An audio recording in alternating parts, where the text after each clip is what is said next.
El club que redefinió la historia del fútbol, el Real Madrid. Desde su fundación marcó una era. Son el equipo más ganador de España, el que más aficionados tiene en el mundo y fue nombrado como el mejor club del siglo XX. Y ante los hechos no queda más que aceptarlo. Por eso hoy, la historia completa y con contexto para que no tengas pretexto del Real Madrid, parte 1.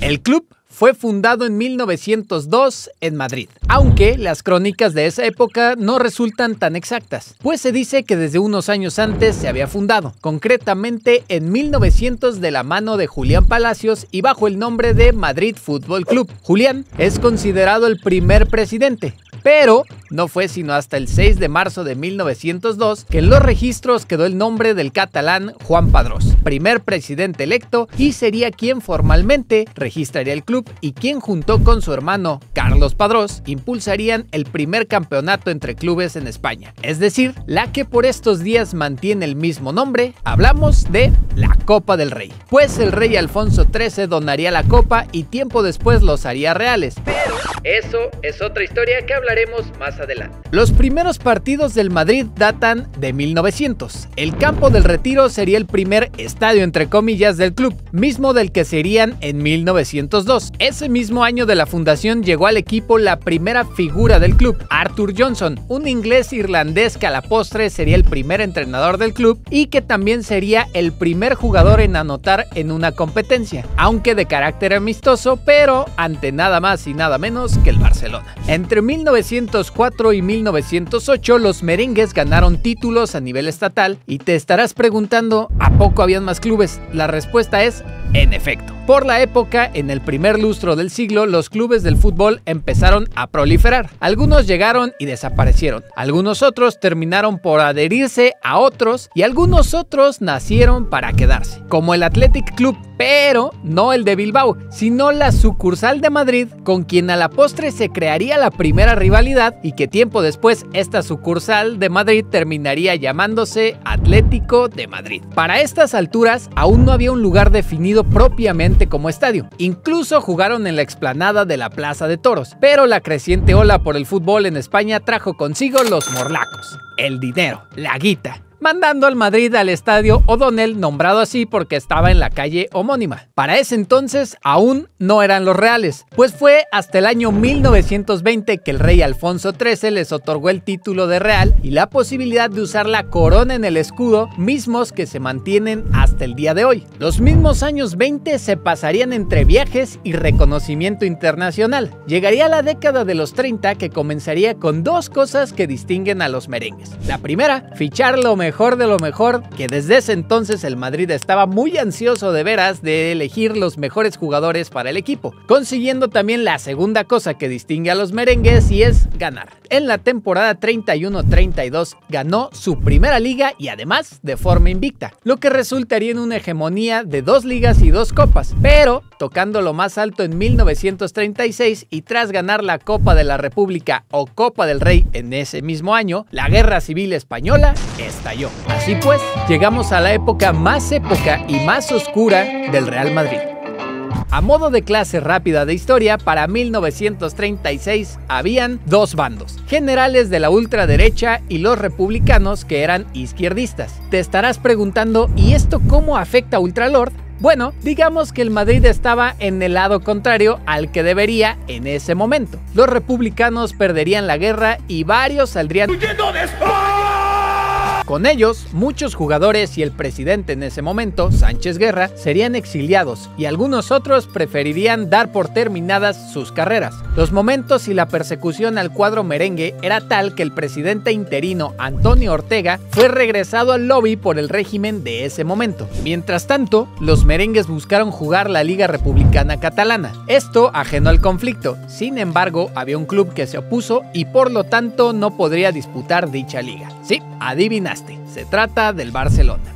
La posguerra no fue tan diferente, pues poco tiempo después de la Guerra Civil estalló la Segunda Guerra Mundial y recordemos que todo este tiempo quienes ganaron la Guerra Civil estaban al mando del país. El Madrid no ganó nada sino hasta el año 53-54, con excepción de 2 copas en las temporadas 46 y 47. Estuvieron algunas veces incluso al borde del descenso y para colmo de los males, su máximo rival de la ciudad, el Atlético de Madrid, era apoyado por el régimen franquista. Dentro de esa época oscura pasarían 2 cosas importantes. La primera en 1943, pues el mítico presidente asumía el cargo. Sí, Santiago Bernabéu llegaba a la Casa Blanca. Esto impulsado por el mismísimo Barcelona. La enemistad entre ambos clubes ya existía, con algunos de sus encuentros y las estadísticas y esas cosas, como el primer partido que terminó ganando el Barcelona, pero sin embargo para 1916 una serie de encuentros harían nacer la rivalidad. En una eliminación a 2 partidos en la Copa Coronación, el Barcelona se imponía en el primer encuentro y el Madrid en el segundo, lo que daba paso a un partido de desempate y terminaron empatados. Pero las formas por las cuales terminó el empate no fueron bien vistas, pues sería con un penal de último minuto para el Madrid, con lo que empataban el partido. Las indignaciones harían que se agendara otro juego más, pero esta vez pitaría un exjugador de ambos clubes. Sin embargo, el Barcelona protestaba por un penal y también por un gol que se le dio válido al Real Madrid que ellos alegaban estaban en fuera de juego. Pero, con todo y eso, el Barça se quedaría con las ganas y el Madrid avanzaría a la final contra el Athletic de Bilbao. Pero la final se jugaba en Barcelona, por lo que el club merengue no solo perdió, sino que fue escoltado a la salida y una vez afuera y arriba del camión, serían recibidos por aficionados blaugranas que apedrearon dicho camión. Justo ahí, algo cambió dentro del Otso y así nació la rivalidad entre ambos. Pero nos saltaremos varios partidos y años entre estos dos para así llegar al día en que se dice se terminó por sellar una de las rivalidades más grandes en la historia del fútbol. Verás, ambos equipos disputaban un nuevo clásico en semifinales en la Copa del Generalísimo. Menudo nombrecito. Pero en fin, sigamos. Es el 13 de junio del 43 y Barcelona ganaba 3-0 en la ida. Todo parecía pintar de maravilla hasta que 11-1. La mayor goleada en el clásico en la historia, pero esta vez sería para el Madrid. Cabe resaltar que en la ida los aficionados del Barcelona silbarían a los jugadores durante todo el partido. Y pues en esa época al parecer la silbatina no estaba bien vista o básicamente no había. Y eso sumado junto con la prensa que calentaba el partido de regreso hicieron que los aficionados se repartieran silbatos entre ellos en el estadio de Chamartín. Hoy se conoce como Bernabéu. Se dice que dicho ambiente hostil haría que el Barça le temblaran partes que normalmente no tiemblan y por esa razón al medio tiempo ya iban perdiendo 8-0. Pero bueno, aquí es donde conectamos la llegada de Bernabéu a la Casa Blanca. Pues gracias a estos partidos, más allá de la humillación deportiva del Madrid al Barcelona, la liga no estaría contenta por el actuar de ambos clubes, por lo que pedirían la dimisión de ambos presidentes al frente de los clubes y gracias a esto, ahora sí, la llegada de Bernabéu.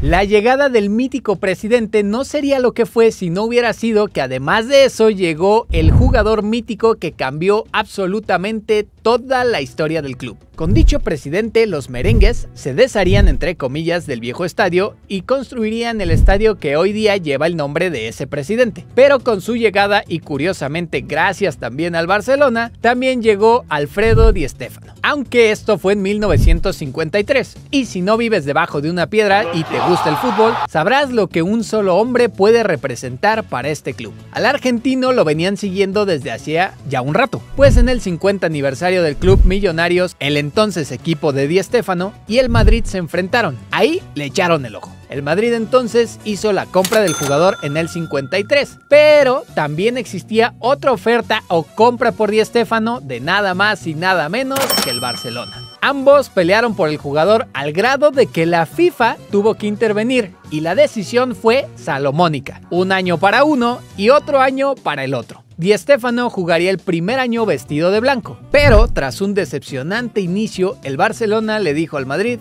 quédate con tu porquería, justo antes del clásico entre ambos. Y bueno, el resto es historia. Di Stéfano haría la legendaria técnica de hacerse el muerto para atacar cuando menos se lo esperan, y en dicho partido, el argentino marcaría 2 de los 5 goles con los que ganó el Madrid. Y así comenzaba la época dorada del madridismo. No estuve presente ni en ese partido ni en esa época, pero no dudo que el Barcelona se arrepintió de haber cedido los derechos de tremendo jugador. La época de los 50s y el inicio de los 60s estuvo plagada de éxitos merengues, pues en 1956 dos reporteros franceses crearían la base de un torneo con los campeones de toda Europa y junto con el periódico francés L'Équipe lo harían realidad, instaurando así la UEFA y la Copa de Europa, donde Bernabéu sería uno de sus vicepresidentes. Para el primer año, el Real Madrid sería campeón, y así lo hizo 5 años consecutivos de la mano de figuras como Puskás, Paco Gento, Copa y por supuesto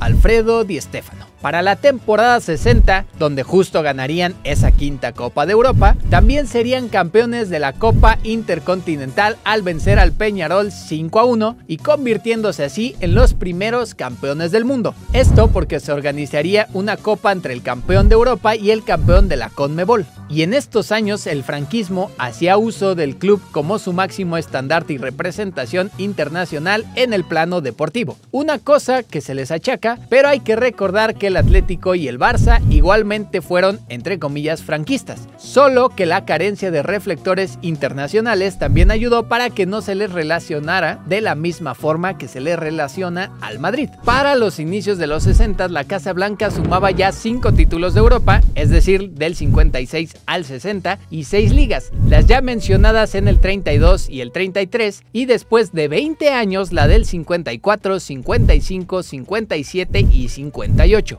Su reinado en España sería incuestionable, ganando 8 títulos de liga desde el año 61 hasta el 69, con excepción del año 66 donde no lo ganarían, pero sí ganarían la sexta Copa de Europa en el año en el que se retiró Alfredo Di Stéfano, con una plantilla renovada, pero con la excepción del capitán Paco Gento, que se convertiría en el máximo ganador de Champions League con 6. Los años 70 les negarían los torneos internacionales, pero no la liga, donde ganarían la temporada 72, 75, 76, 78 y 79, dándoles un total de 5 más para las vitrinas que ya estaban acostumbradas a ver un trofeo cada año, aunque esos años se verían opacados por el fallecimiento de Santiago Bernabéu en el 75, dando por terminada una relación en la que Bernabéu estuvo ligado al club por más de 50 años y donde propios y extraños lo reconocerían como el presidente más carismático y sobre todo el mejor que tuvo el club. Así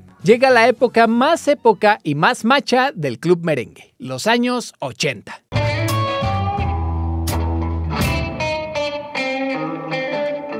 Los años 80 podríamos resumirlo en algo simple: mucho espectáculo, 0 Champions. El Madrid Castilla, equipo filial del Real Madrid, vivía épocas gloriosas, logrando el ascenso a la segunda división de la mano de Di Stéfano como entrenador. Y una vez más te estarás preguntando, ¿y eso cómo afecta a Ultralord? Bueno, los jóvenes de dicho equipo fueron promocionados 1 a 1 al primer equipo, entre ellos uno nacido en Madrid, Emilio Butragueño, al que le acompañaban otros 4 jugadores: Michel González, Manolo Sánchez, Rafael Martín y Miguel Pardesa, y posteriormente se incorporarían otros jugadores más para rebautizar al grupo como la Quinta de los Machos, pues la incorporación del Macho hizo de este Madrid un equipo imbatible, por lo menos en la liga. El Macho llegaba a la Casa Blanca, aunque curiosamente también pudo haber llegado al Barcelona. Hugo se vistió de blanco después de ser pichichi con el odiado rival de la ciudad. No era muy querido en Madrid, pero se marcharía del club como el segundo máximo goleador de la Liga Española y el cuarto máximo goleador del Real Madrid. Ese equipo era espectacular.